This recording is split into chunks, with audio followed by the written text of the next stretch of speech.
Yeah, welcome back everybody to the David Ross Sports Village here in Nottingham. Yes, it is National Cup Finals weekend and we have our first champions as well. Congratulations to Guildford Sabres picking up the male under-16 championship. They must be delighted, Jack. Yeah, they'll be buzzing. They looked pretty happy with it when the final whistle blew. Thought there was slightly muted celebrations when they actually got given the trophy. I was expecting more of an eruption. The photographer had to say, come on guys. Yeah, I was going to say, give us some enthusiasm. And to be fair, after you played a hard game, and it was a hard game against Chelsea, It was, yeah. You're going to be a bit tired, and maybe they sort of, I don't know, was a bit shocked, I suppose. Maybe that came into play. Yeah, perhaps, but there we go. First champions under the belt already. Now we turn our attention to the female under-16s, and it's the two S's. Stroud taking on Shropshire. We've got Shropshire just behind us over there, and Stroud in the black and green on the far side of the court over there. A few nerves, I think, right now, Jack. Yeah, I imagine so. We spoke about it a little bit before the Guildford game earlier on as well, and I think I always found him warm up. I was quite relaxed there in the game, starting to get nervous, and I think we saw that in the boys under-16s game, because there was a lot of unforced errors. It was a pretty scrappy game for the first 10 minutes. Guildford Sabres scored 4, but Chelsea couldn't do anything.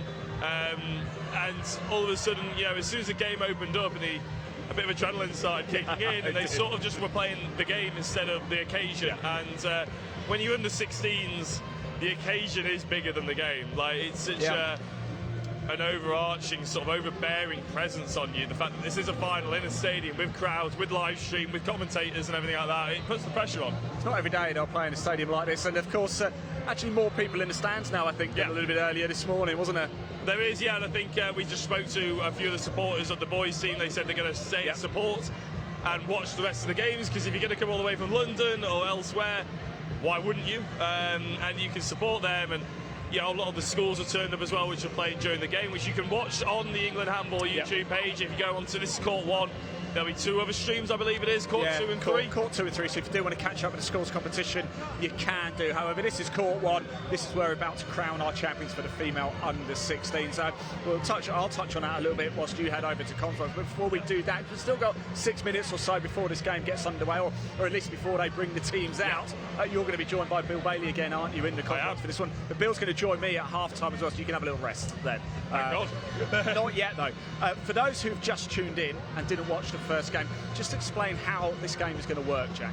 It's going to be very fast. It's going to be very frantic. If you haven't seen handball before, the sport that's most like it is actually water polo, but it's without the water, obviously. So it's not much water here. No, not much water, even if it is blue. But it's very physical. It's very fast. You obviously 2 goals at either end. It looks like a 5-a-side futsal court. You've got in front of you, there's a 6-metre line. Attackers and defenders aren't allowed inside that goalkeeper's area, but you can jump into it and you can shoot, and as long as you let go of the ball before it lands, then you're fine, it's legal. So demonstrates very well just behind us. I don't know if you got that in shot. 7 players on court at any one time for a team. Goalkeeper, 2 wingers, a centre, 2 half-backs, which ironically play halfway between the winger and the centre, so nice and easy to remember, and a pivot player. That tends to be the way it goes. Everybody attacks, everybody defends. You can dribble the ball like basketball, you can make contact, but it's going to be chest on chest. The defender's got to be in between the ball and the goal. But as long as you're in between the ball and the goal, you're allowed to fully stop someone if they're sprinting straight at you. You've got to be brave. And in the women's game, quite often we see it's very, very fast-paced. The ball movement is normally rapid. Yeah, lots of goals as well, we're expecting to. For the under-16s as well, for the seniors it's 30-minute halves, it's just 25-minute halves for the under-16s. For the under-19s, male and females later, that's going to revert back to 30 minutes, isn't it? Absolutely, yeah. I think, to be honest, I think the under-16s these days are fit enough to do the full 30 minutes easily. Do an extra 5 minutes each half. Yeah, exactly. But I don't have we could these days. No, not at all. Not at all. But, especially if you've got a big squad like Shropshire behind us, they've got 2 or 3 players in every single position warming up behind us. Guildford Sabres, they turned up with a full 16 as well, whereas Chelsea, I think, only turned up with about 9. So it does depend on your sort of level of fitness and the amount of players you've got. But, the juniors, 50-minute game is still a big occasion here in front of this crowd. The 19s, obviously, they're a bit closer to the seniors, so you expect them to play the full 60. Fantastic. Jack, you better get yourself off Yes. to the comms box there. We've got just under 4 minutes to go until we're going to get this game underway. It was always going to happen. I was eventually going to get hit by a ball. This is the female under 16 National Cup final. It's the two S's, Stroud taking on Shropshire. If it is a tie after 50 minutes, we will have 2 sets of 5 minutes of extra time. And if it's still a tie after that, penalties. Yes, a penalty shootout might be about to be on us. Right, I'm going to hand back to Jack and Bill. They're going to take you through the first half. It's going to be an absolute cracker. It's Stroud versus Shropshire in the female under 16 National Cup final.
Yes, welcome back everybody to the second final of the day. It's the England Handball National Final 2023, female 16 of course. We got Stroud versus Shropshire.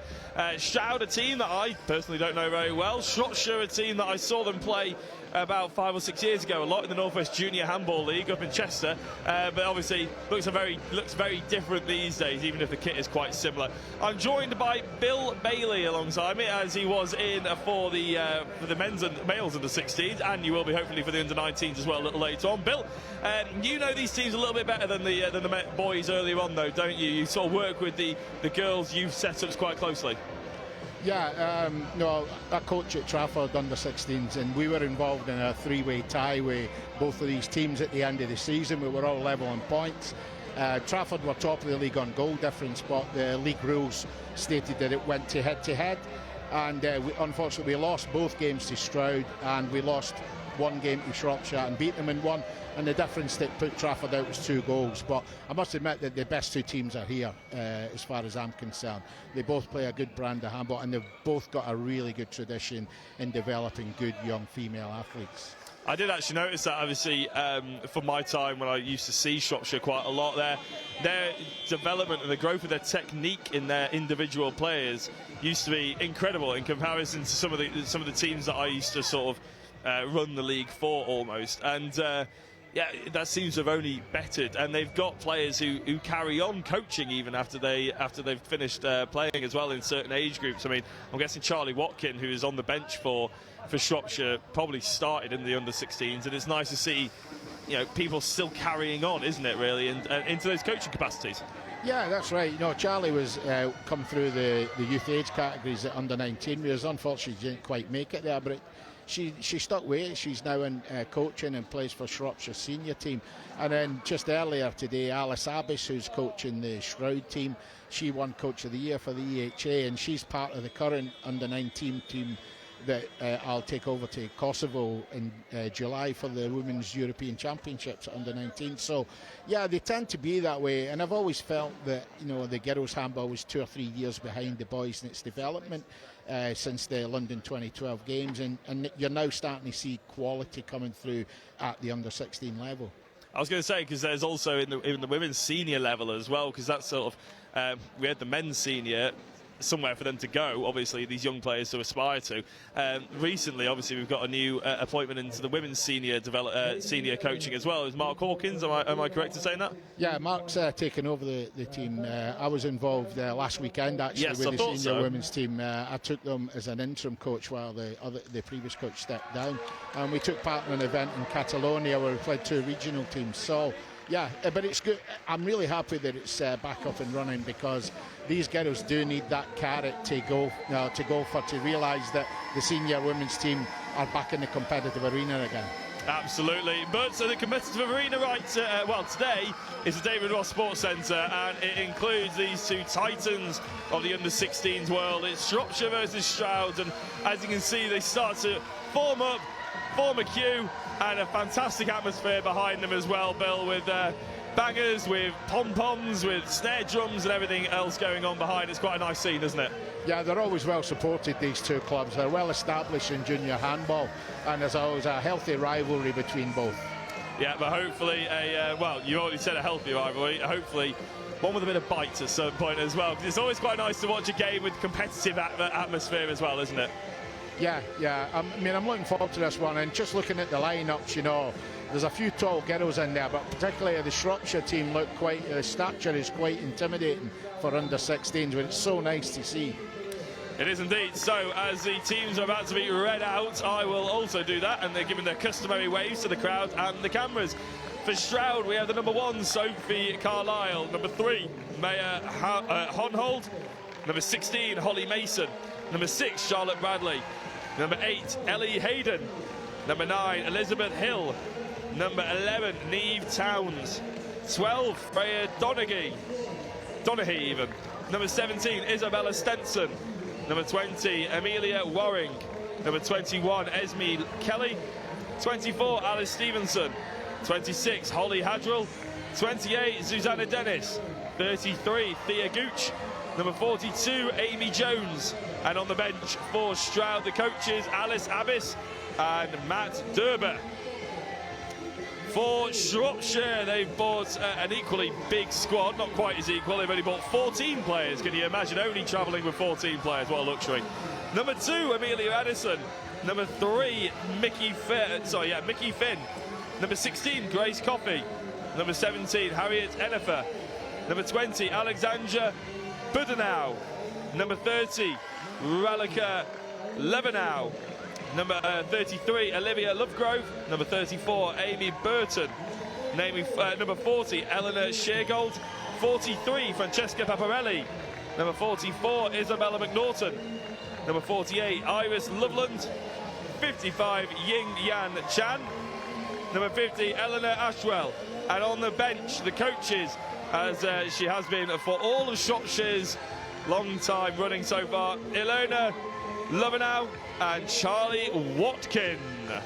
And that is, as I said, imagine only travelling with 14 and being the lesser squad in terms of depth there. Bill, a fantastic support for both of these. Yeah, I mean, it's so nice to see so many young female handball players in an arena. And I know that Ilona's second goalkeeper wasn't able to play in this game, so they would probably have been here with a full complement of 16, but she was telling me earlier they've got a couple of injuries in the squad. It's still fantastic, as I said, back when I was playing under 16s, the girls' teams were just non-existent, to be honest. Like in the North West Junior Handball League that I used to play in, we used to turn up and there'd be 1 girls' team and like 4 guys' teams or something like that. So it's brilliant to see the participation. I thought that was a scream then, Bill. I was wondering, I was like, who's being heard? But it's a bit of a G'ing up sort of thing. I hope that wasn't Matt Dubber leading the cheer. I know, yeah. But I put it past him. No, he's probably quite nervous. Yes, Stroud has taken their positions in defence. Shropshire, that means, will be on the attack. Stroud in the black and green. Shropshire in the white, green and blue. They'll be attacking from right to left on your screen. Stroud from left to right, and well, you can see the flags in the background. There's a lot of anticipation, there's a lot of enthusiasm here at the David Ross Sports Centre, and hopefully there'll be a lot of quality handball as well. Are we going to see the same nerves plague the start of this game that we saw in the boys under 16s? Well, we're about to find out, Bill. First off, the attack from Shropshire, and it was almost the first goal as well. A very tight angle, but it was in the goalkeeper's area, so Stroud get a chance to control the ball now, and it looks like we're going for an aggressive 3-2-1 from Shropshire. A very aggressive 3-2-1, straight out to the half-backs as soon as they catch the ball, Bill. Yeah, I mean, this is a standard defence for Shropshire. They're always very aggressive, and they're very strong one against one. So Stroud are going to have to find some other solution, and mainly things like that, running off the ball, will help them against this defence. Yeah, plenty of second line options, I imagine, from Stroud. Like Bill's mentioned already, there's been lots of games between these two over the years, and already this season with this cohort. So there'll be no real surprises, I imagine, when it comes to tactics between the two of them. Unless somebody, a bit like what we saw in the Chelsea team, pulling out a 4-2 out of nowhere. And maybe these guys are going to have some kind of idea with that as well. A bit of movement from the line within a 20. Pass wasn't really on, the handling wasn't there either, the ball gets turned over. So a little bit of a scrappy start, but what I will say, it's quite an intense start. Yeah. I mean, let's say Shropshire are well drilled with this defence. It's their go-to defence. And the only real way that you're going to break this down is to encourage the other girls. The work that they do without the ball is equally important. Now, what kind of defence are we looking at from Stroud right now? It looks almost like a 5-1, but we see the left-back defender really stepping up almost on that 9 metre as well, looking like an almost 4-2 style thing. It's kind of like a hybrid, you know, but I think essentially it's 5-1, but she's mainly protecting that middle area, which I think when you look at the height of the backcourt players for Shropshire, is probably a wise move by the coaches. For sure, yeah. If anybody out there is confused of what 5-1, 3-2-1, 4-2, 6-0, all those sort of terms that we're using, they're based on the defence, aren't they? Really, in attack, we always tend to see the same attacking formation: a line player, 2 halves, 2 wings, and a centre. But for defence, there's a little bit more creativity, shall we say, from the formations. Can you give us a little bit of a very quick explanation of what 6-0 means, 5-1 and 4-2? Yeah, I mean, effectively, if you're playing what they call a 6-0 defence, that's when you have all 6 of your players will be on the solid semicircle. Then if you play any variations from that, like for instance 5-1, you'll play 5 back on that line, 1 at the front. If you play 3-2-1, you'll have 3 banks of players, so there'll be 3 at the back, 2 slightly higher and 1, so you've effectively got like a triangular formation. And then any hybrids off that. So obviously a 6-0 gives you more coverage on the width of the court, but when you start to go higher in the defence, you start to lose that width. You do indeed. Good save there by the Stroud keeper as Shropshire managed to find their way through. The Stroud keeper, the number 1, Sophie Carlisle, with a good save first of the game. The Stroud move up the other end of the court. No goals so far, but as I said before, it's been very intense, quite well drilled in defence as well. Offload to the wing, and we were mentioning the sort of left-handers in the boys' game earlier on. Shropshire don't look like they've got that many. I haven't seen the right winger touch the ball yet, but Stroud, they certainly have 2, and some decent attacking wingers as well. Yeah, I mean, I've not seen the 2 left-handers that they've brought in this season, so I think, but Matt does a lot of work in the schools down in that area along with Alice, so these might be 2 players they've recognised that could come in and give balance to this Stroud team. So important, isn't it, that work in schools and creating a network, because it's not like football where someone will Google, someone will one day turn up and go, I want to play handball, and then, because no one's heard of it. Whereas they might one day turn up and say, I want to play football. As the number 11 gets a 2-minute suspension for Stroud, that's Neve Towns. First of the game, didn't take very long at all, so Shropshire have an opportunity with a player advantage, but they throw the ball away straight away. So yeah, going into schools, making people aware is so important, isn't it? Yeah, definitely. I mean, the beginning of this season, Stroud lost a lot of their under-19 players who'd signed up to join the England's EPA. Yeah. So there was always concern that that would make a big gap in their club system.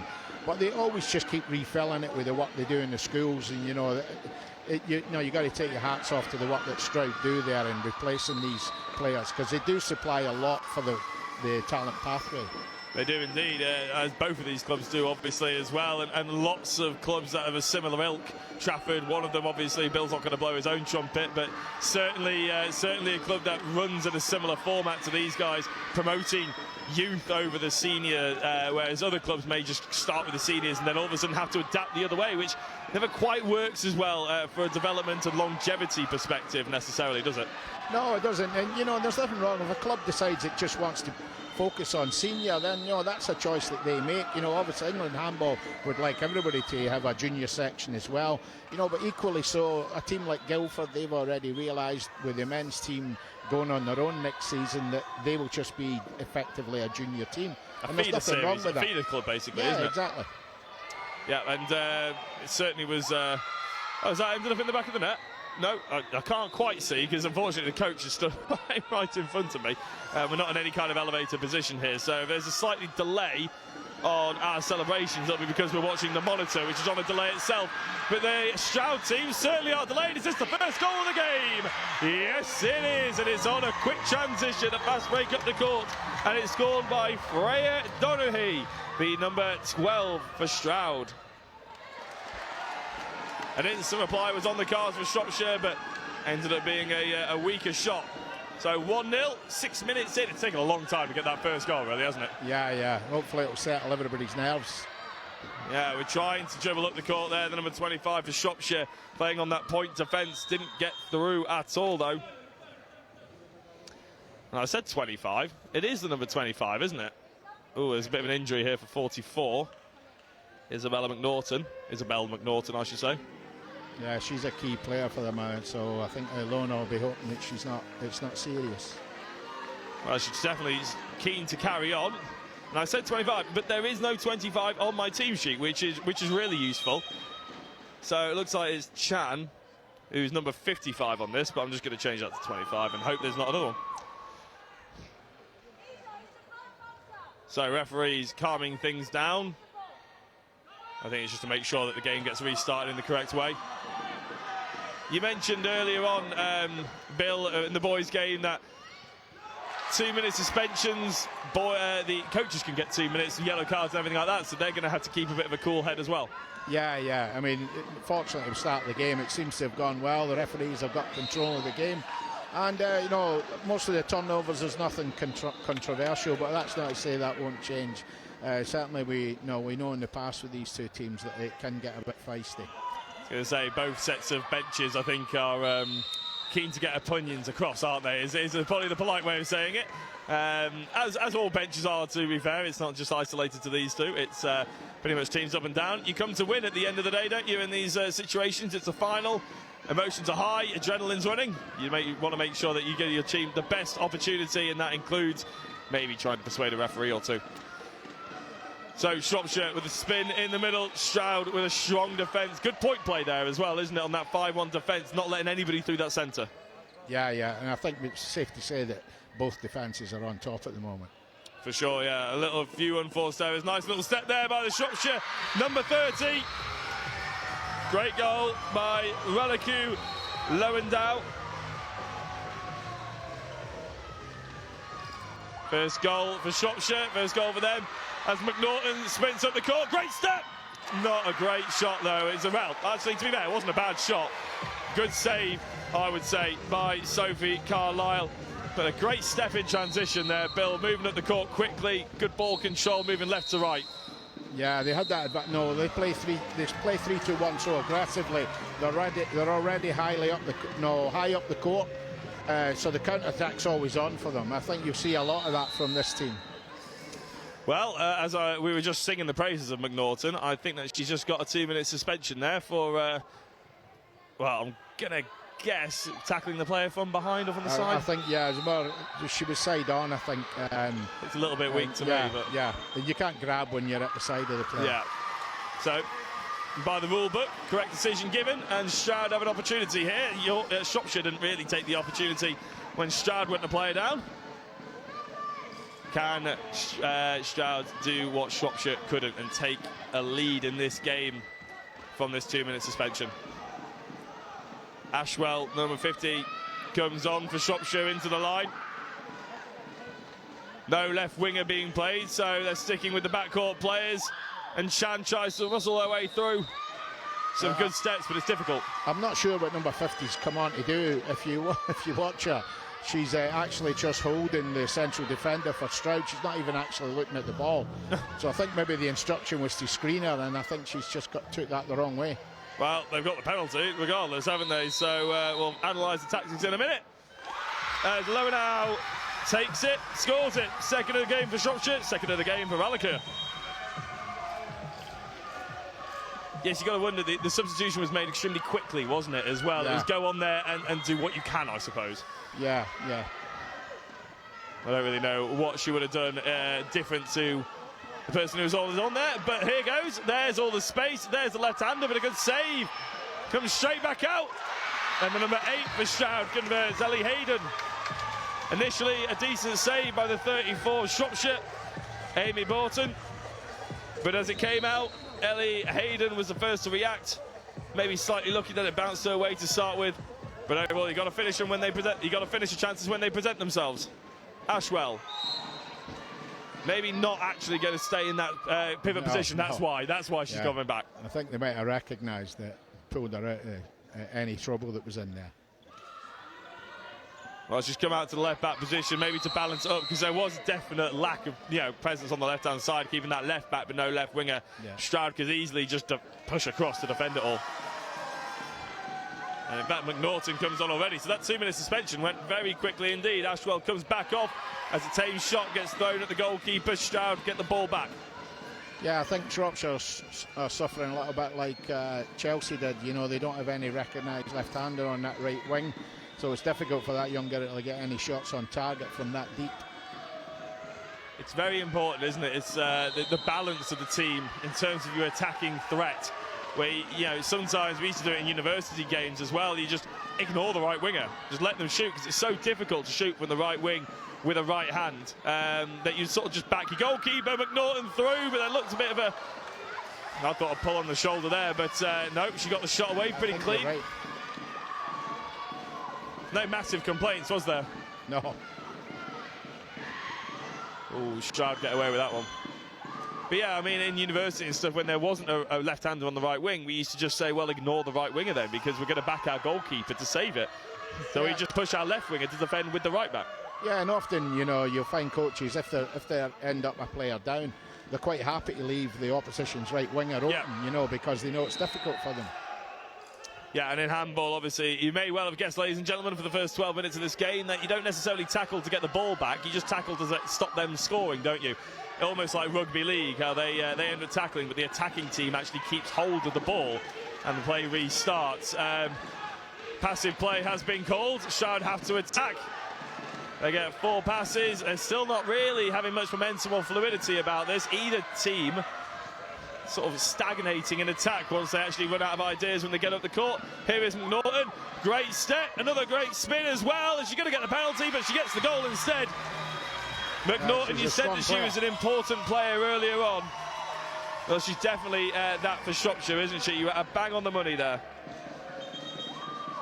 I think that's her second goal, first goal, I think that is. And a 2-minute suspension for number 3 on hold.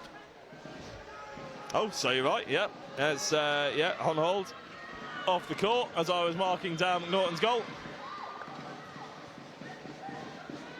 You can see maybe a little bit of pressure telling on the Shropshire bench. The delegate having a word with Alona. Yeah, well, as I said, very passionate is Alona.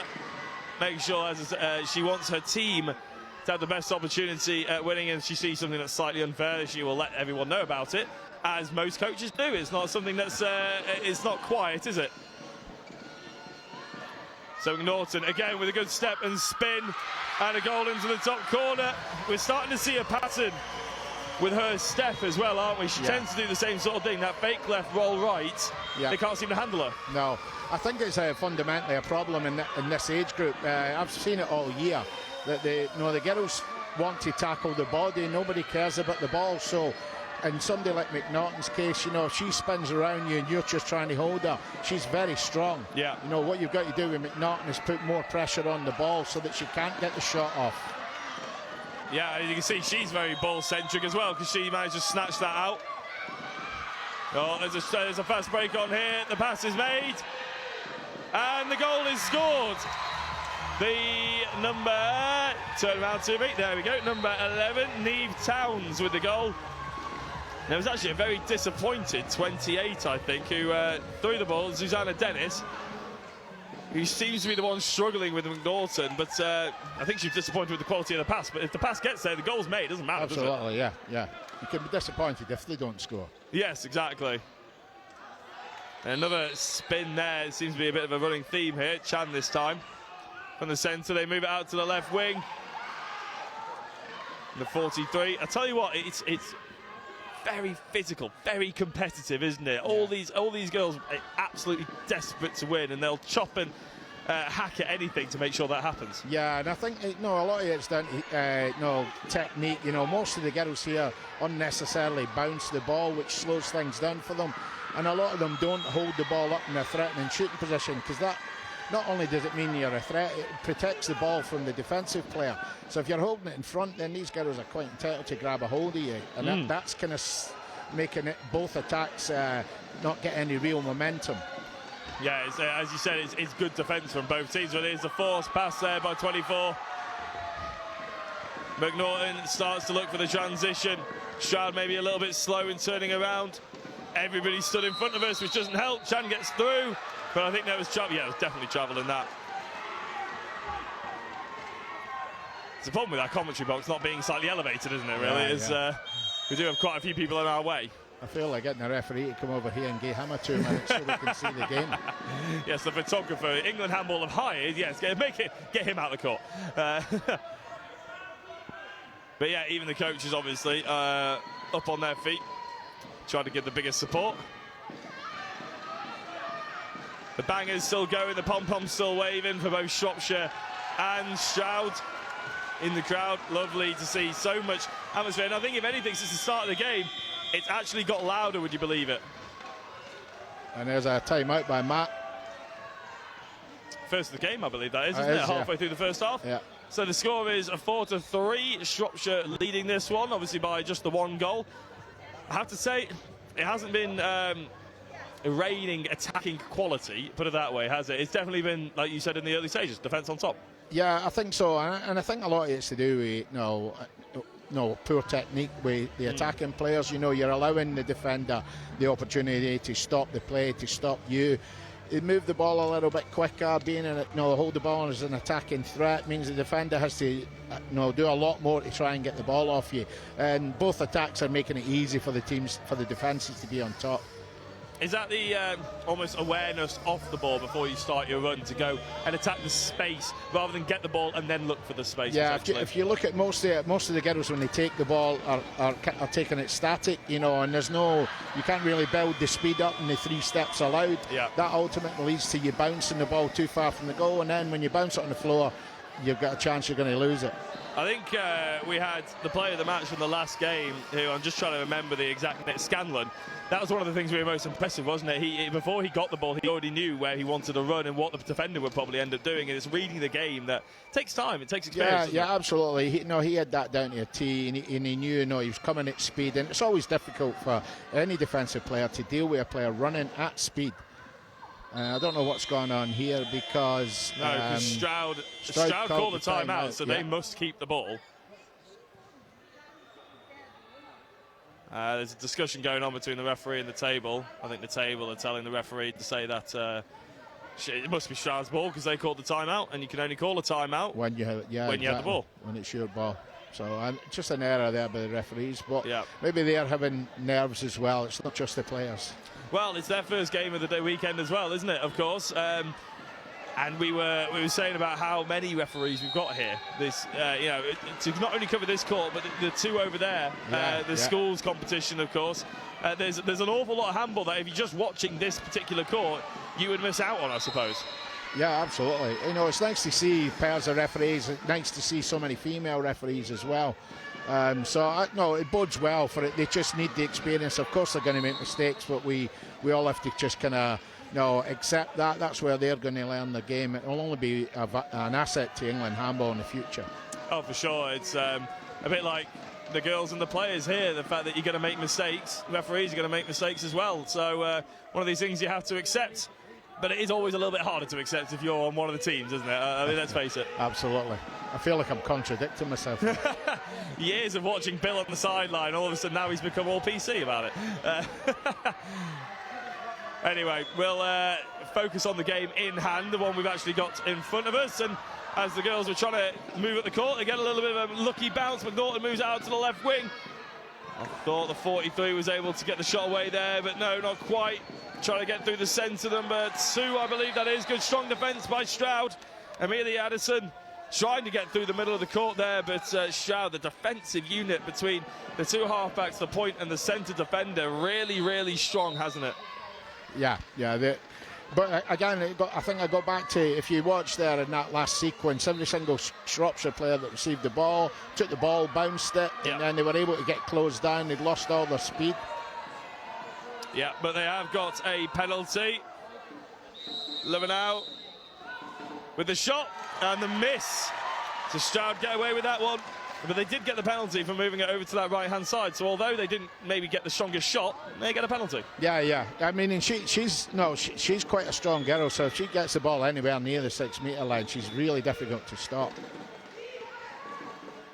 Yeah, as the play gets stopped, Stroud get the ball moving again, looking for options, but again, lacking movement off the ball means that there's no options to actually give the ball out.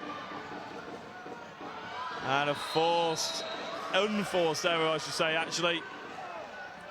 You're right, I mean, that was a great example, wasn't it, of even in a set attack, the centre player just didn't have anything to look for, like no options there, because nobody was moving off the ball for her. No, that's everything static, so, you know, good for the defence because it makes your job of counting off and marking up easy because you know who you should be marking. But when players are running off the ball and with the ball, you know, defence becomes a whole different thing. Does indeed, but that time the Shropshire defence couldn't hack it. They give the penalty away. The attacker was through, they were shooting and they were brought down, thought slightly from behind, but no 2 minutes given.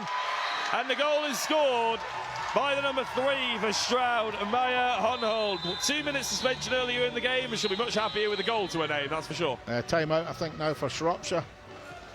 Score being 4-all. We only have 6 minutes left of this half, actually. It's amazing how quickly it goes when it's only a 25-minute half. Yeah, I think, I think Ilona has recognised, in the attack how slow it is. She needs to inject some speed into the girls, a little bit of movement before they receive the ball would help them. Because, like before, I mean, we've had 8 goals in 20 minutes of handball, so really the defence is both doing a good job. I think we've seen a bit of a contrast to the coaching as well, a little bit of maybe the mindset that the coaches want to go into this last 6 minutes with. I mean, Ilona is there wanting to inject some passion and some enthusiasm, maybe some speed with the ball as well. I mean, as the camera cuts to her, we're sort of not seeing it. Well, she goes, she fires up again. Whereas on the other side, Matt is very sort of calm, collected, just giving out some instructions.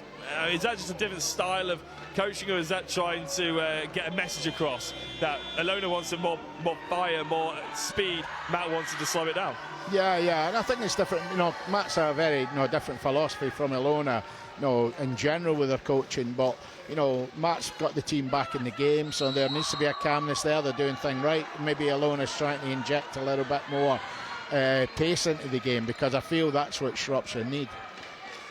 Well, as I said, I remember back when I used to watch Shropshire, they always used to attacking onto the ball. They were so quick, so direct whenever they would run onto the ball. I always used to think that was one of the harder things to teach young handballers because it's so different to maybe some other sports.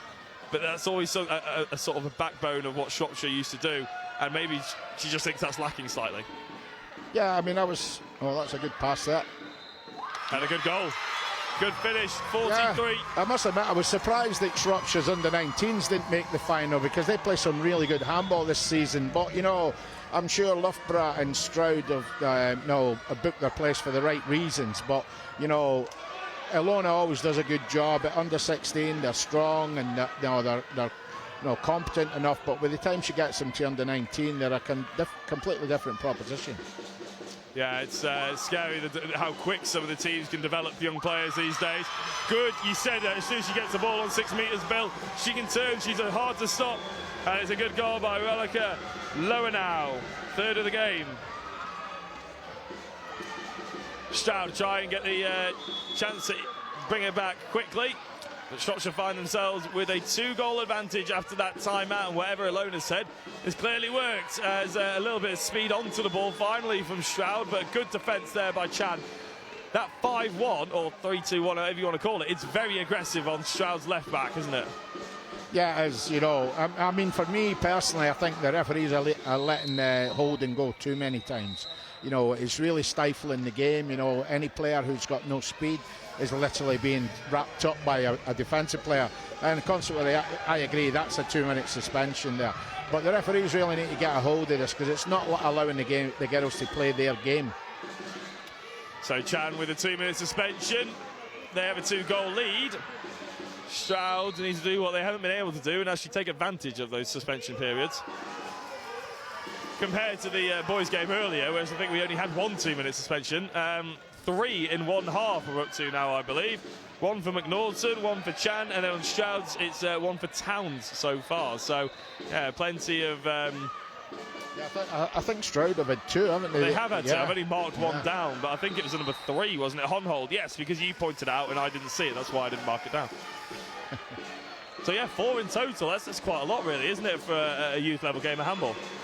Yeah, and maybe it's a sign of just the difference in the speed of play between the boys' game and the girls' game here. You know, there's a lot more opportunity to make a foul in this game.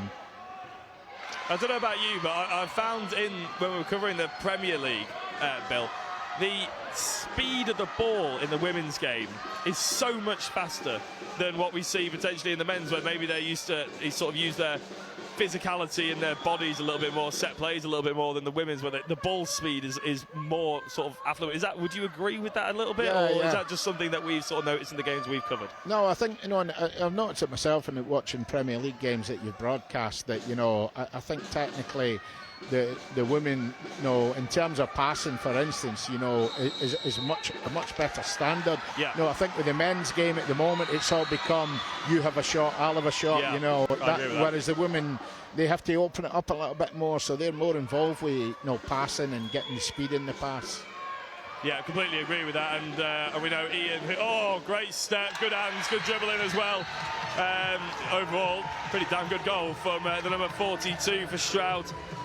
That is Amy Jones, that's what Shropshire were trying to push up to. That's the player that Shropshire were trying to push up to negate her threat, and maybe we've just seen why. Yeah, I think she's a new one coming through from the school programme. So, you know, the work that they're doing in school is really good, because already her footwork is, you know, she reminds me so much Chloe Bernard, who come from Stroud and plays for Loughborough now, and she's a left-hander. She's like a, you know, right-handed version, a young version of her.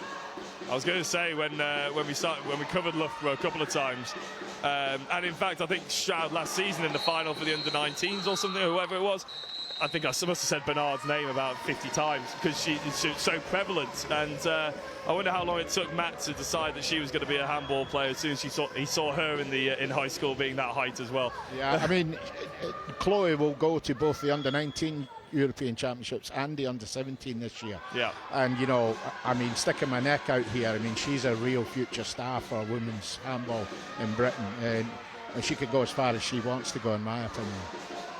Yeah, and we'll see her a little later on, I think, because I've already seen her about somewhere. I think she's pretty sure she's here anyway, playing in something potentially. But Shropshire get the ball up. There's only 2 minutes left of this first half. Chan tries to break their way through. I have to say, Shropshire added a little bit more speed, a little bit more drive onto the ball, haven't they? And Stroud, though, I wouldn't say their defence is really opened up. Every time they make contact, Stroud's defence, they hold on to it pretty well, don't they? Yeah. I mean, no, and it's really, no, that was a half chance there, you know, and I think both teams are, no, they've been forced into that. There's a lot of shots coming from wide positions because it's very difficult for both teams to get through the middle. Yeah, and unlike maybe what we saw in the boys earlier on, the wing's not quite as clinical as some of the backcourt. Yeah, I think you're right. You know, I mean, I think Shropshire are weak on that right side. not so bad on the left, and there's a balance about the Stroud team. But again, Stroud are struggling to get any speed on the ball.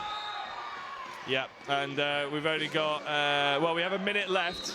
Our timer on the broadcast is about 40 seconds fast. Oh, that's going to be a penalty, though. You can't touch the ball once the player is about to shoot. And Shropshire have an opportunity here to go into the half, potentially 2 goals up. McNaughton steps up, taking the penalty duties away from Lowenow. McNaughton bounces the ball into the bottom corner. Not the most powerful penalty, Bill, but I suppose it doesn't really matter as long as it goes in. Yeah, it was well placed, maybe. Good tackle there by Chan on the 42. That's Jones, who, as I said, they're trying to negate the threat of her from the left-back position. Ball gets turned over. It's 7-5 with 15 seconds left. Lowenow dribbling up the court. Gets through one. Cannons off the crossbar. Goes off the post. Ends in the back of the net. And with 3 seconds to go, another goal to her name and another goal to Shropshire's scorecard. The final score in the first half is 8-5 to Shropshire. 3-goal game. Does it mean anything, Bill? No, when it comes down to it, for 25 minutes left? I think it'll just affect maybe what Matt was, thought about what he was going to say at half-time. I'm sure that's just changed in that last 3-4 minute spell. Now he finds himself 3 goals down. Shropshire already off the court behind Ilona. They'll be full of the beans and she'll fire them up for sure. Yeah, with all that support, look at that. You must feel like $1 million walking past all of that. Crowds ablaze and everything like that. So, yep, fingers crossed they're enjoying it. But Stroud have a little bit of work to do. But as soon as they sort of process what's happened, I'm sure the game plans will start coming out, the tactics will come out.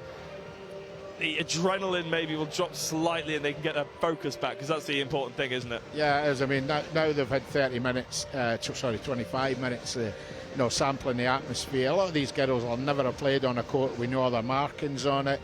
No full court with a big hall with lots of parents here, cameras, etc. And win or lose here, this is a great experience for these young girls. Yeah, it's an experience I wish I could experience again, Bill. Honestly, it's absolutely amazing. They'll have memories for life, win or lose, as you said. I'm going to take a very quick break. I'm going to send Bill over, though, to have a chat to Ian Waterhouse, who is stood over by our little presentation area. So I'll give you a break from my voice, and we'll be back in a couple of seconds.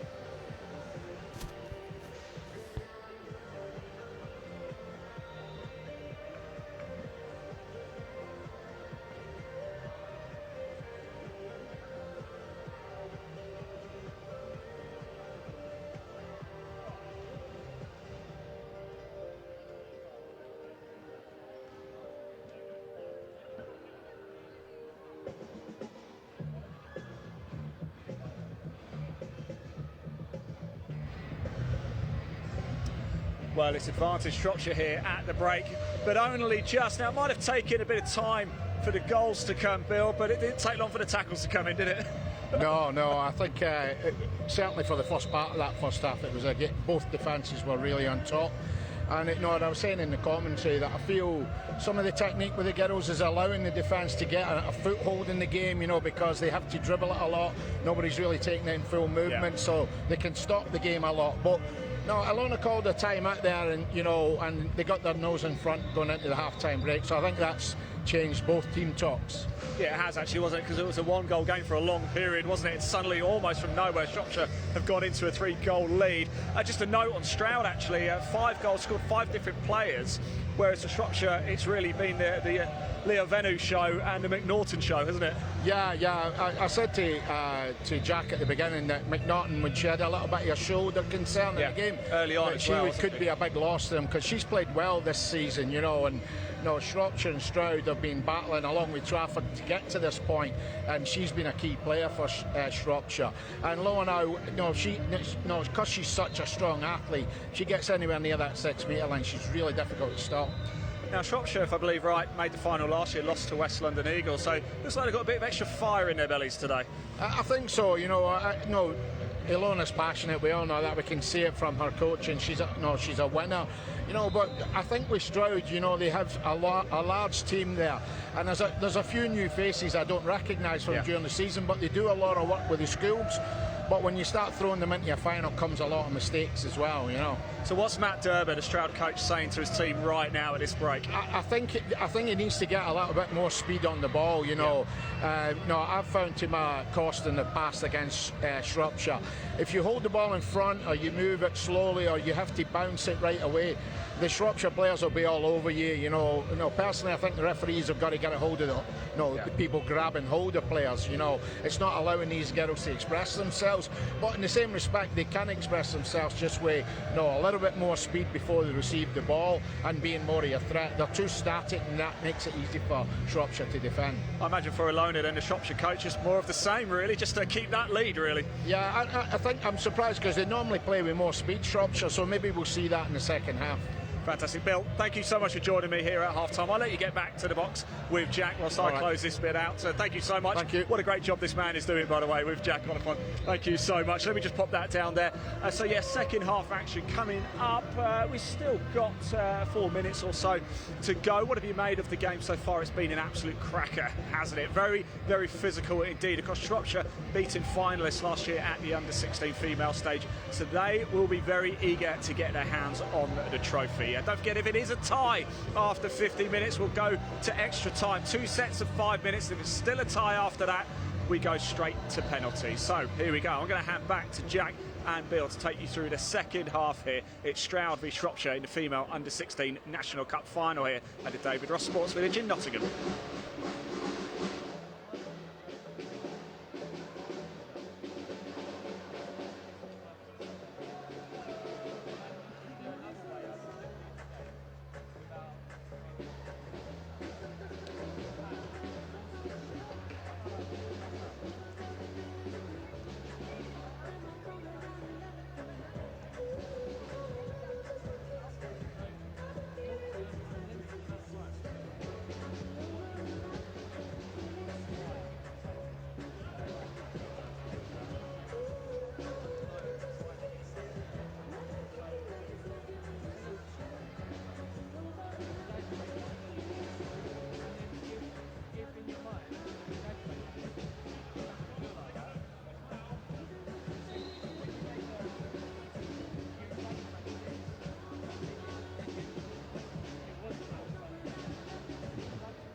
And we are back in the room, and the room says that it's 8 goals to Shropshire and only 5 to Stroud. And, well, it was very, very even game, wasn't it, Bill? Bill Bailey, who sits alongside me. Very even game, right up until, let's say, the last couple of minutes, really. Yeah, I think it was a couple of errors by Stroud in the attack that allowed Shropshire to get that 3-goal lead. But, no, I'm sure that Shropshire will try and cash in on this now. You know, they have the momentum, and it's up to Stroud now to try and wrestle that back. They were probably hoping that it was going to be a 30-minute half rather than a 25, really, weren't they, Shropshire? Because they were in the ascendancy. And straight away, Stroud have started in the worst possible way. Yeah, but I think a good positive thing there, you can see Stroud are now trying to move the ball better, which wasn't allowing the Shropshire defence to get a hold of them. But, you know, obviously the danger is keeping that pressure up when you're passing, and it was just an errant pass. So what do you expect to see from this second half? You probably got asked this by Ian just before, but I wasn't part of that conversation. From Stroud's perspective, what are you hoping to see? Well, exactly what I think they need to move the ball better. You know, and they need to put it in the goal. Yeah, that's pretty crucial. And I think from Shropshire, they normally play with a lot of speed, and I was surprised how lethargic they seemed in the first half. And maybe we'll see the speed that they can bring to the game in the second half. So that driving onto the ball, already reading where the space is before they get it, rather than just catching the ball and seeing what happens after that. Good defence though from Stroud. Very strong indeed from the number 12, Freya Donaghy, who I think got the first goal of the game actually. Has that proud moment to the name in the final. Plenty of vocality from both coaches still going on, obviously lots of passion, which we love to see. Little spin there by Lowenau. Good save, I'd say, by Sophie Carlisle. It wasn't the most aggressive shot in the world, but I think she took it with her left hand, which it's always difficult to do opposite-handed, isn't it? Yeah, I think the defender forced her to shoot with that hand, so probably good defence by Stroud that they forced a weaker shot, give Sophie in the goal a chance. So that 3-2-1 defence, almost bordering on 3-3 on a goal. Lowenau has to let go, otherwise it's going to be a 2-minute suspension. No. Managed just about get away with that one. Let her go at the nick of time, wasn't it? I think so, yeah. And I thought she might have gotten done with because it was up round her neck. It was. Normally they get punished for that. It was. There's a strong bit of defence. That's how you do it, isn't it? From that 3-2-1. You got to keep, as a defender, you got to keep yourself in between the ball and the goal for it to be legal. As soon as a player turns, as soon as they're potentially the ball and the goal. Yeah, well, you can shoot, basically. There's always going to be a problem if you're defending, you make contact. The penalty's given there. Yeah, I think she made the mistake.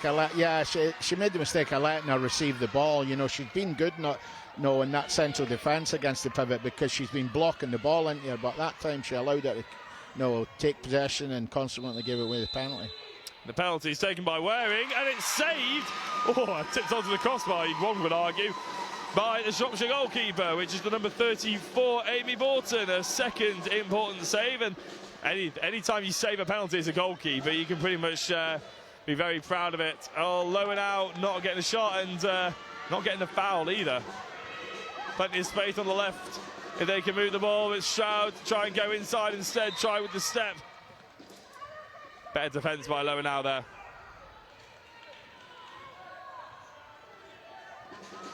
See Lowenau, I mean, we might not be able to see it on the stream as well.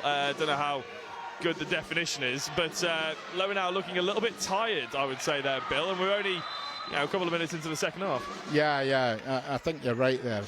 She's lost a little bit of the speed that she had in the second half in the attack anyway, but she's a key figure in defence. She's quite intimidating. But that's better play by Stroud. She's moved before receiving the ball. And the right wing coming into second line, it dragged the defender. All of a sudden, the Shropshire defence was crossed over, which you never want to do in defence, do you? No. Good step by McNaughton. She threw. It's going to be a penalty? No. Goalkeeper's ball. Coaches are getting a bit animated now.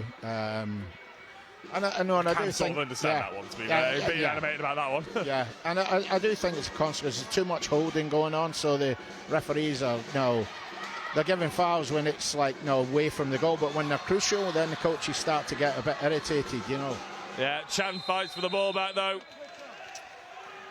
Ball gets given to Stroud. I said before the game, actually, didn't I, Bill, that I wanted a friendly rivalry, but with a little bit of bite. Are we starting to see a little bit of a nibble occur? I think so, yeah. I think she's keen for her side to stretch her lead, and obviously Matt needs his team back in the game. They've had a couple of close chances. They are moving it much better, Stroud, but they are quite far from the goal. That Shropshire defence has pushed them away from the danger zone. The score at half-time, by the way, was 5-8, so we haven't seen any goals in the first 5 minutes of the second half. To be fair, I think it took about 6 minutes to get the first goal in the first half as well. We were prattling on about anything and everything as Shropshire hit the post, and they finally get the goal 5.5 minutes in. And number 3, Mickey Finn, gets the first goal of the game. So elements of luck about that, Bill, but sometimes you need it. Yeah, you do, yeah. I mean, if I'm the Stroud goalkeeper, I'm asking where the defenders are. She's made 2 good saves, and Shropshire are able to pick up the rebound twice. Really good speed onto the ball there. We said how Stroud haven't done it a lot. You've got to give credit where it's due, though. The number 8 managed to find that speed, Ellie Hayden, and get a really good shot off as well. McNaughton with a spin, but travel whilst under contact means that she just gets the ball back.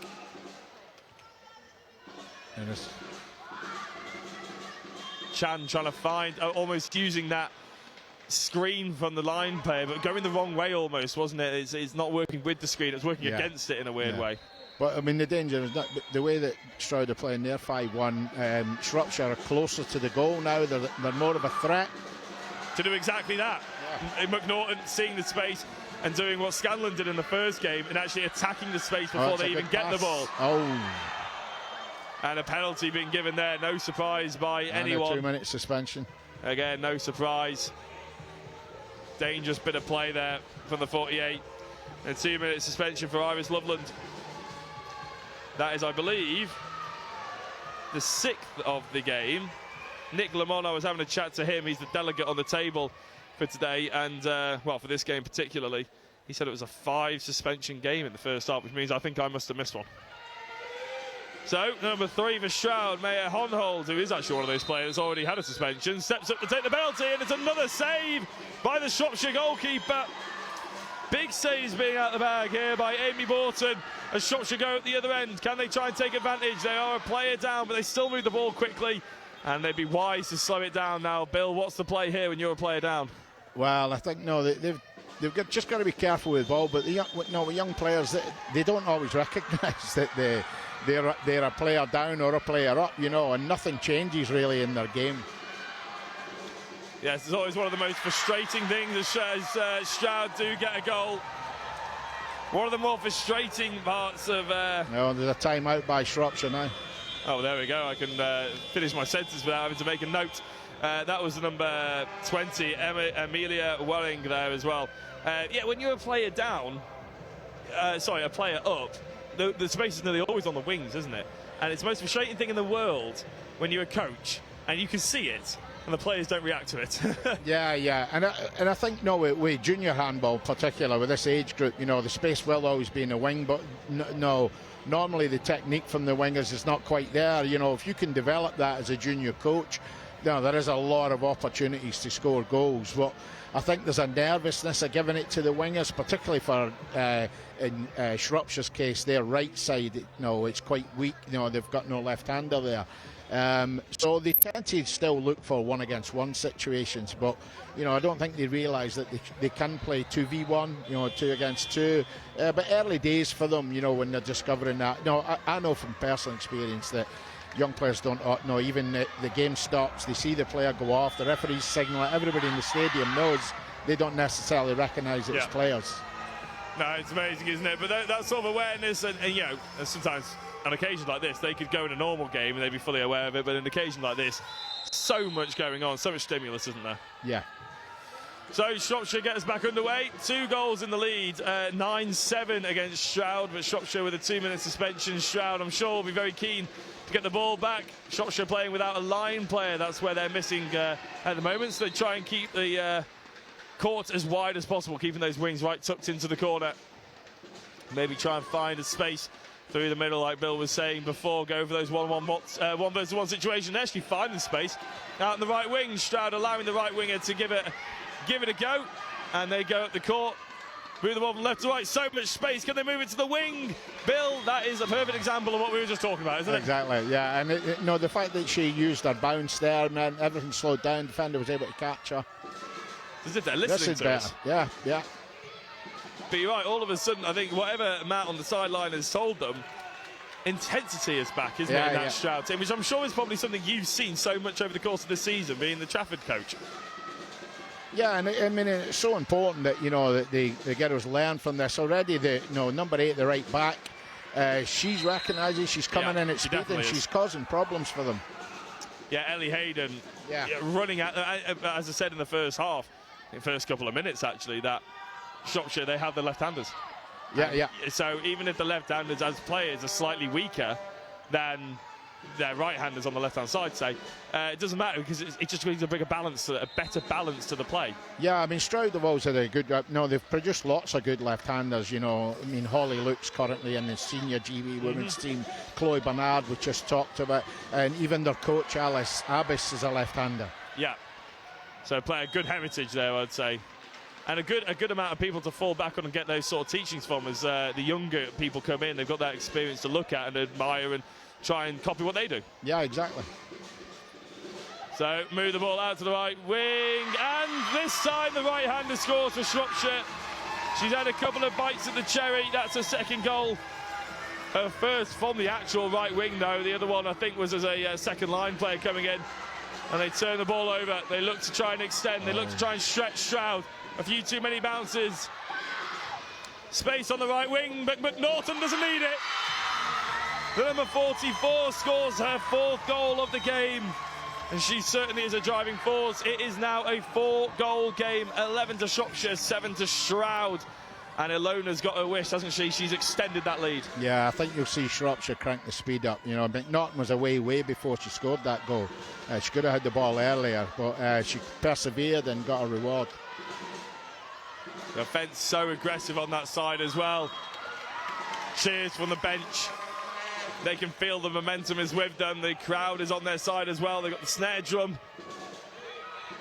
They got the bangers. They got the clappers. At the moment, they've got the lead of this game. They've also just got the ball back. 35 minutes in. 50-minute game, remember. Not your traditional 60. You can see some of the schools as well from the other side of the hall coming over and having a watch of these games.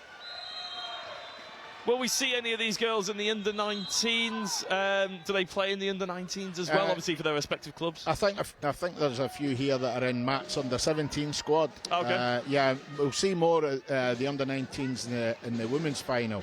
I think in total there's 12 of them involved this weekend. Wow. I think there's at least 8 in the Loughborough team, and there'll be 3 in the Stroud team in the final. Wow. So, yeah, there'll be a lot on show.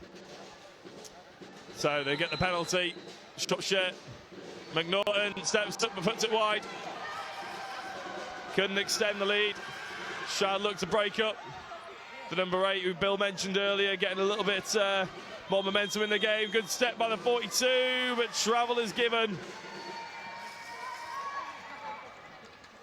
Yeah, but I think she's got such good footwork here that I think that that's one to keep her eye on in the future. I mean, she's a new face to me, but Amy Jones is the name. She's definitely got talent.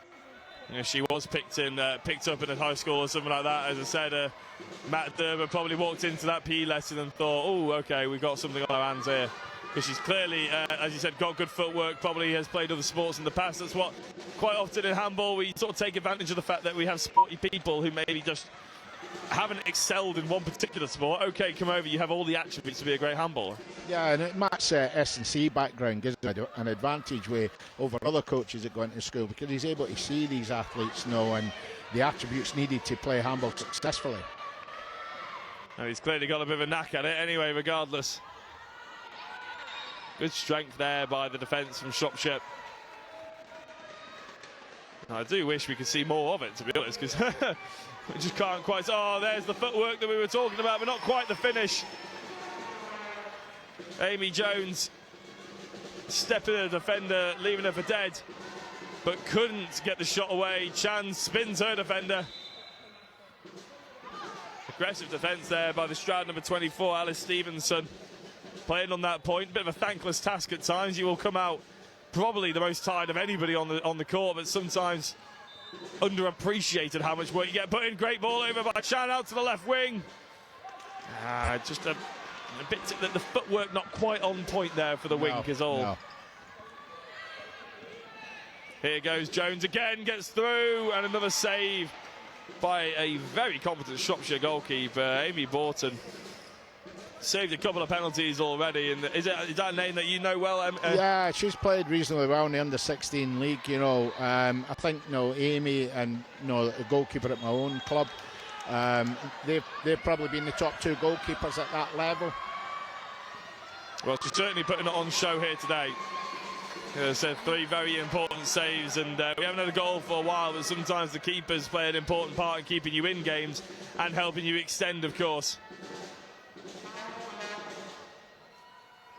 Out to the left wing. And again, the footwork is just... Anybody's wondering why we're sort of talking about the footwork on the wing sort of thing. You can take too many steps in too short a period, can't you? Yeah, and it was a half chance, there was no angle opened up, and it was always going to be difficult to beat the goalkeeper from there. Really, I mean, we've spoken about moving on to the ball, movement off the ball is as important as moving on, like when you're on it sort of thing.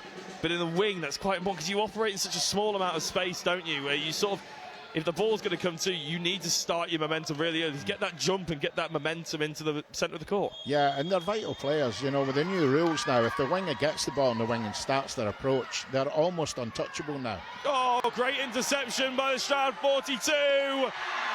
Amy Jones, here we are. Announcing herself to the handball world if we haven't seen her much before. Yeah, I think you'll find she'll progress well in the talent pathway. You're already looking forward to seeing her in the under-19s. I can see a glint in your eye of a potential player there for GB in later years. She has a long way to go before she gets there, doesn't she? But she improves like she clearly has done in this game. Big game player by the looks of it. And is this her again? No, it's the 28. You can't believe that she's ended up missing that one, to be fair. I can't either. Susanna Dennis will be gutted. A 2-goal game was the potential there, and Stroud feel a little bit of momentum. They're starting to get more of a grasp on this game with 9 minutes to go. Yeah, they've taken McNaughton out of the game now. Shropshire struggling, aren't they? There's a lot of ball movement to this right-hand side, which is where they're slightly weak. Do you reckon that's something that Stroud have figured out, or the Shropshire are falling into a trap? I think Matt will have recognised that. They have. Maybe it looks like they're making a lot of chances over there, but I have a funny feeling they may be giving them that chance. And the chance was given there to Neve Towers. How congested can you get the centre of a defence in a females under-16 final? Doesn't matter. Neve has managed to find the way through, get the ball presented to her. I think there was about 6 players all within a space of about 2 metres, but it didn't matter as McNaughton tries to step, offloads it out the back. Great pass. Not a great finish though, was it? The wings are just slightly struggling to be as clinical as they would hope for in the last couple of minutes here. Lowenau gets the ball, spills it. There's a bit of a 50-50 on the floor. Lowenau, I think, comes out with it. Yeah, she does. But yeah, the wings for Shropshire, that's where they're sort of, I think you used the word expensive in the first game that we covered here today, and it's a very good term, isn't it? The shots and the wings have been expensive today. Great goal, that one, though. Yeah, excellent goal. Yeah, I think in normal games you'd be looking at your goalkeeper having at least 50% of saves on the wing, but you'll probably find with Sophie Carlisle it'll be way above that from the wing position. And maybe that's not so much to do with saves being made, that's maybe to do with Matt recognising a weakness in the Shropshire team. For sure, I imagine. We've also seen, I just want to get your opinion on this sort of, these wing movements into the line, Bill, because it's very effective, isn't it? It can be brilliant, catching the wing defender on the blind side, running into the space and everything like that, but the timing is everything, isn't it? And we've seen the hits and misses from the Stroud left winger there, who sort of came in when the ball was going the other way. She came in against the play, really, and it's not really what you want to do. As 42, Amy Jones with her third of the game. 2 in the last 3 minutes.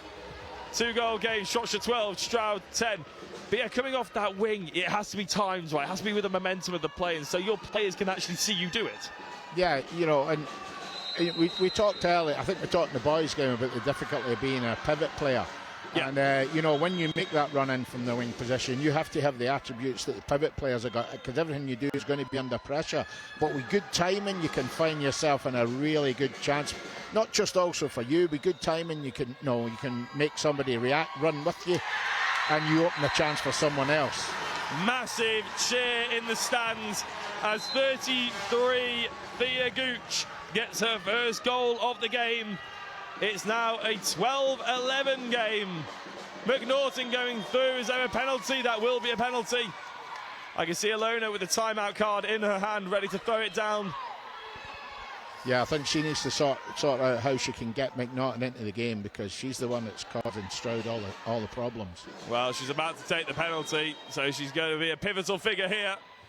And it's off the post, and Carlisle recovers it.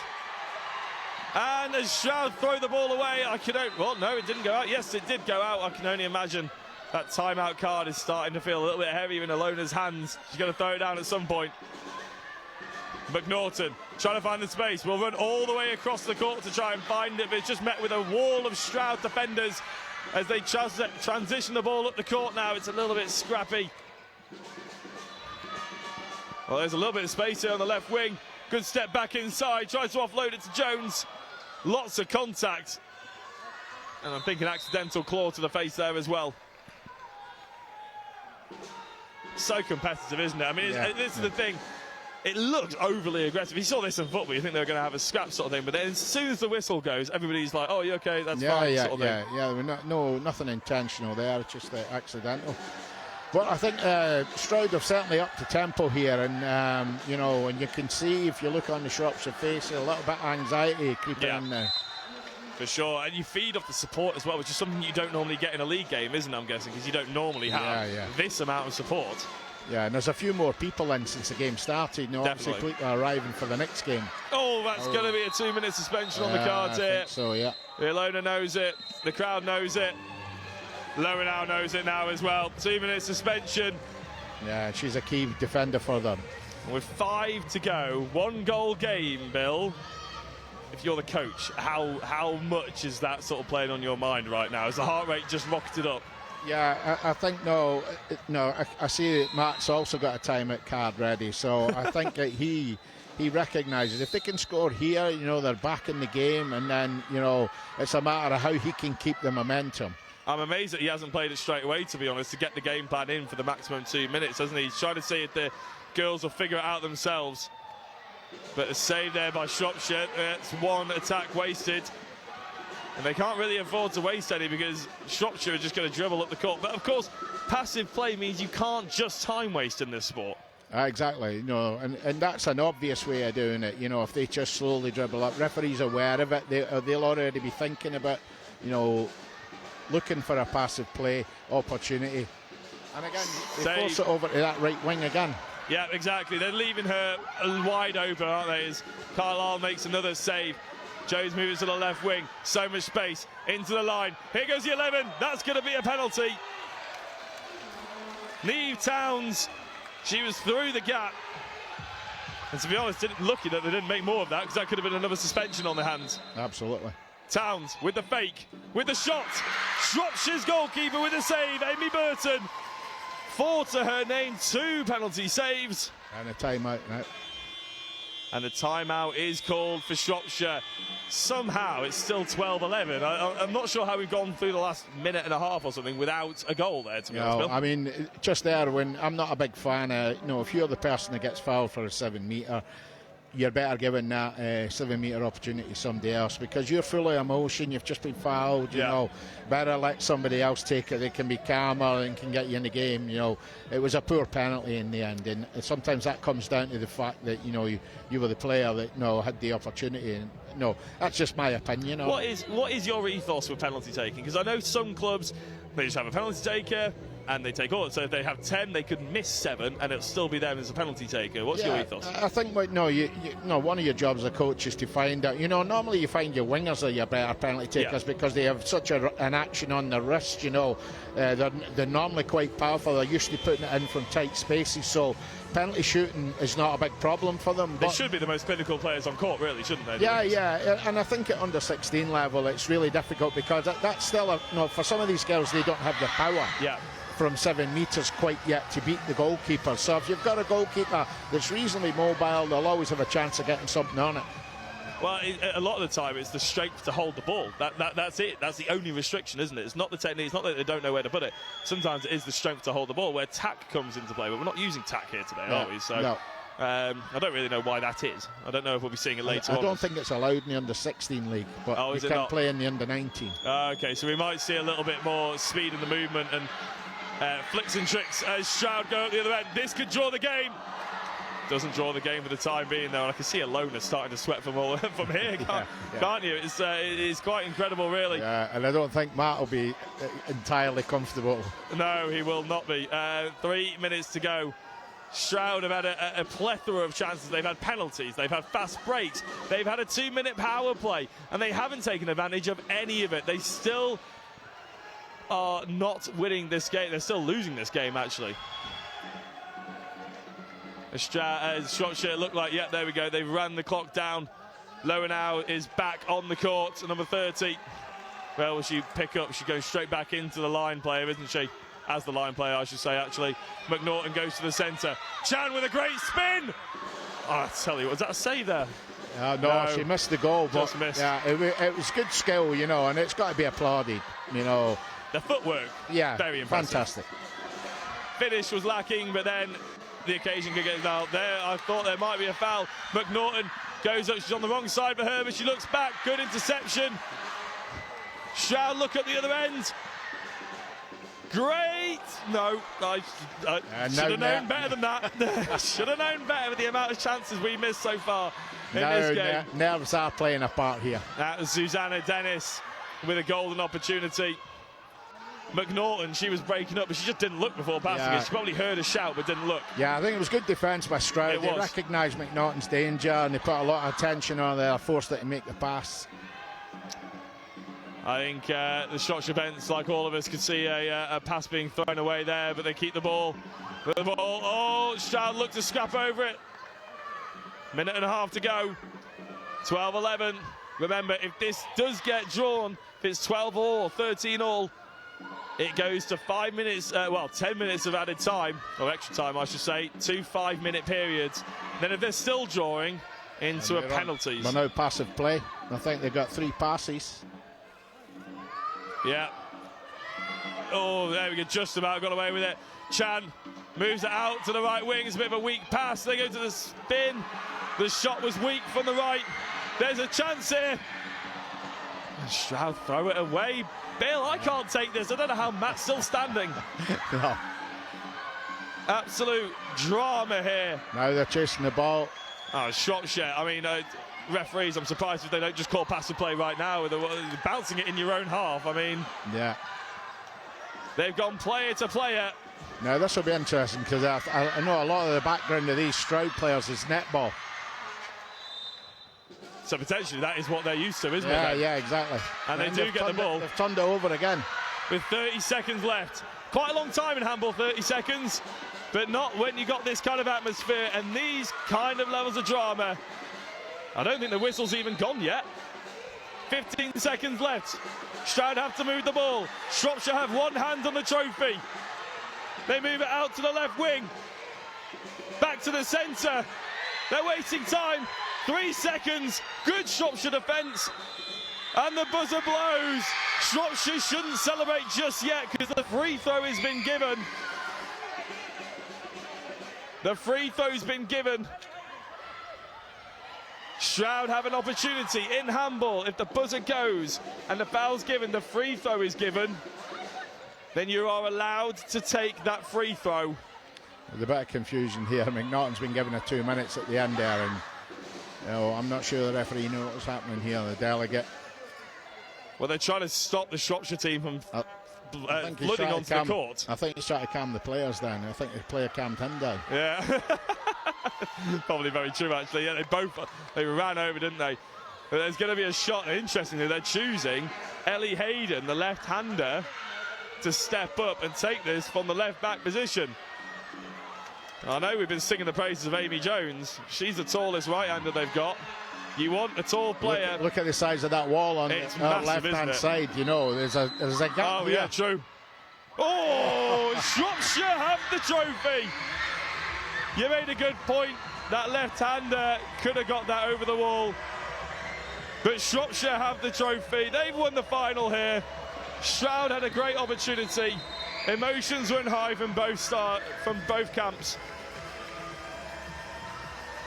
But I'll tell you what, Bill, that was, I mean, let's face it, the quality wasn't quite up there with the best that we've ever seen. But the emotion, the drama, the closeness of the game, that was fantastic, wasn't it? Yeah. I mean, from the start, both defences did a good job, you know. Yeah, there's a lot of technical mistakes. But you expect that at this age, you know, and no, you can't take this kind of celebration away from these young girls, you know. They'll remember this day. It'll only help them progress. And, you know, you often glean more from a defeat, and no, Stroud can go away, reset themselves, but they'll be back for sure next year. Yeah, both very, very strong teams. At the end of the day, a couple of inches left or right, could have been a different scoreline, couldn't it? There was plenty of missed opportunities. We have just been reminded that we have to pick a player of the match, and well, Bill, that's quite hard work.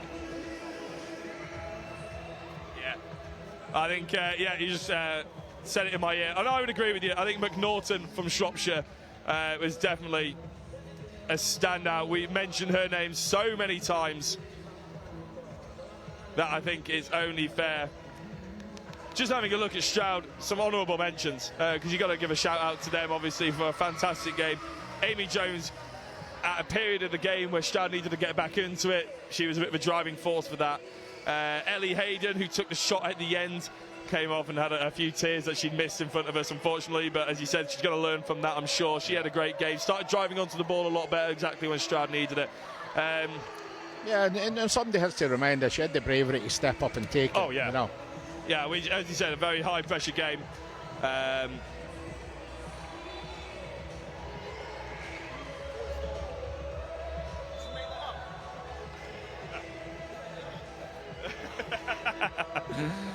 John Pearce taking the mick out of me. As if I'm unprofessional as that. It's not like we forgot it just before.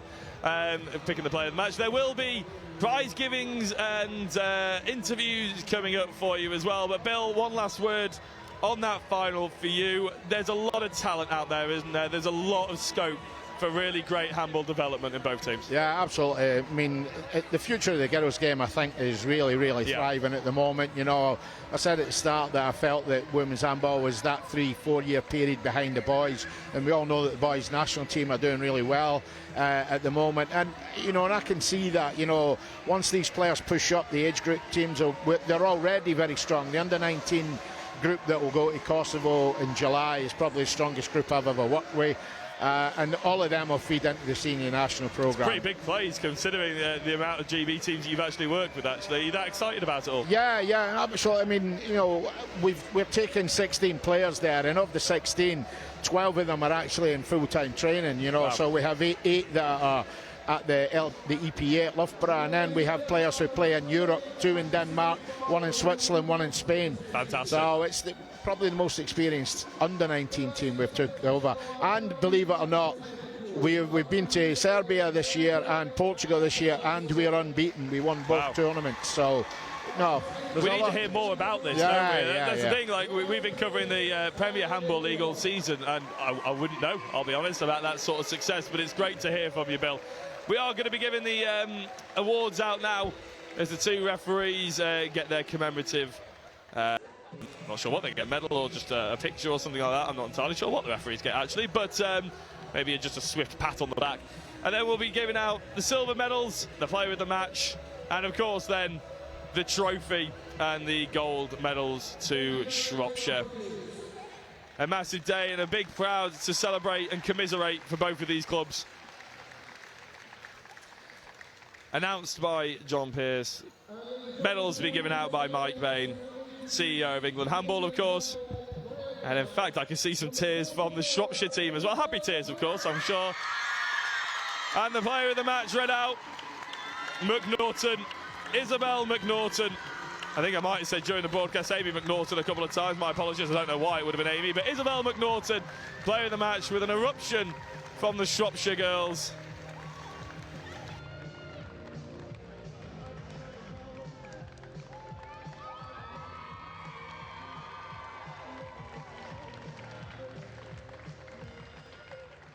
Ladies and gentlemen, introducing your silver medalist, Stroud.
Ladies and gentlemen, the under-16 silver medalist, Stroud.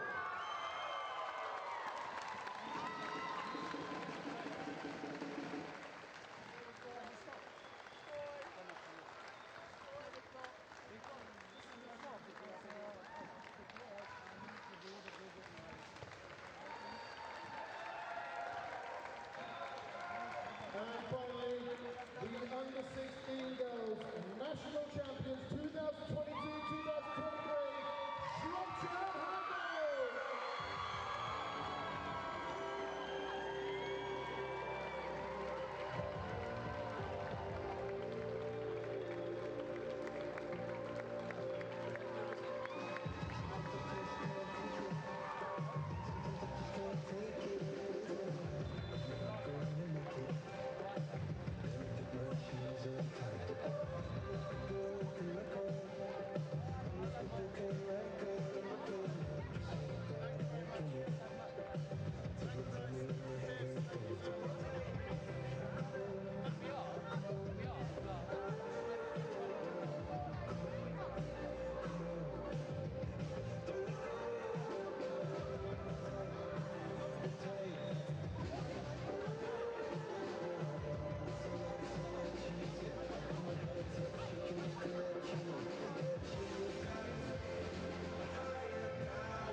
Well, welcome back, everybody, to the David Ross Sports Video. Highly charged Nottingham right now because we've got your champions here.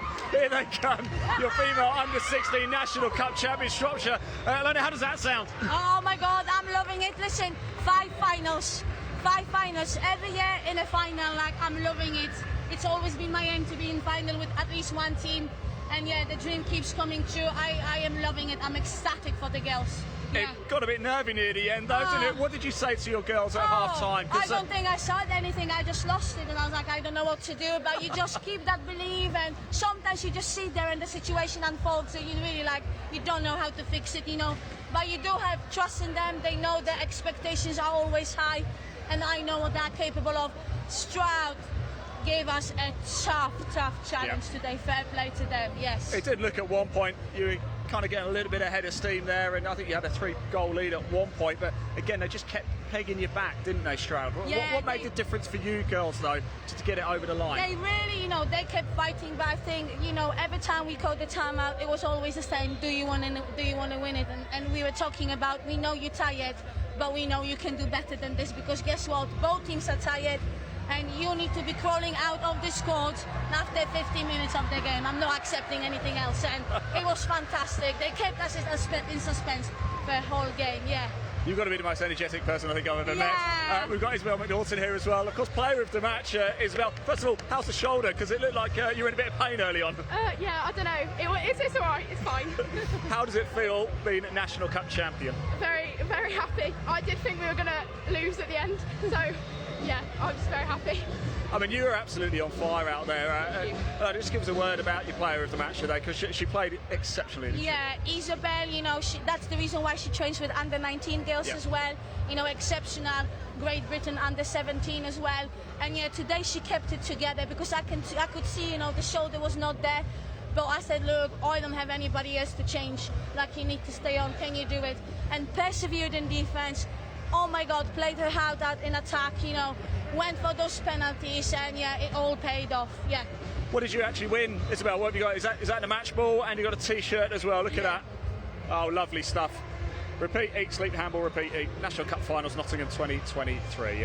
Right, what does it mean, guys, for the club going forward at under-16 levels to be champions? Well, we attract the right players to the club. The expectations are always high. The parents are told from the get-go, this is what we want from the players, because only with this level of commitment we can achieve the objective of the club, which is winning the finals. And also, we want our players to achieve their full potential, whether it's playing at the pathway, regional, national, GB, or we've got loads of people that are coaching, young people that are coaching within the club. So whichever way they go, we always want to support. Yeah, we are absolutely ecstatic. Yeah. Right, I'm going to let you go and take a breath. Thank you so much. You don't want to talk to me. You guys want to go and celebrate, don't you? Go celebrate. Congratulations. Well done. There we go. Shropshire, they are your under-16 female National Cup champions. And we must give a huge shout out to Stroud. What a game that was. I chatted to a couple of people. It's actually the lowest scoring game of handball I've ever covered in my career. But my word, it was one of the most entertaining, wasn't it? 1 goal in it. Stroud had a chance to tie it right at the death. Unfortunately for them, they missed, and it handed the title to Shropshire. There's still a lot of action to come up this afternoon for you as well. We're done with the under-16, so congratulations to Guildford Sables for the male, and for the female, of course, congratulations right there to Shropshire. They are the champions. Now we turn our attention to the male under-19 National Cup final. Paul Phoenix against Nottingham. Boy, oh boy, that is set up to be an absolute corker. We'll go to a short break. When we come back, we'll bring you the game preview show for that one. It's going to be a cracker. Don't go far.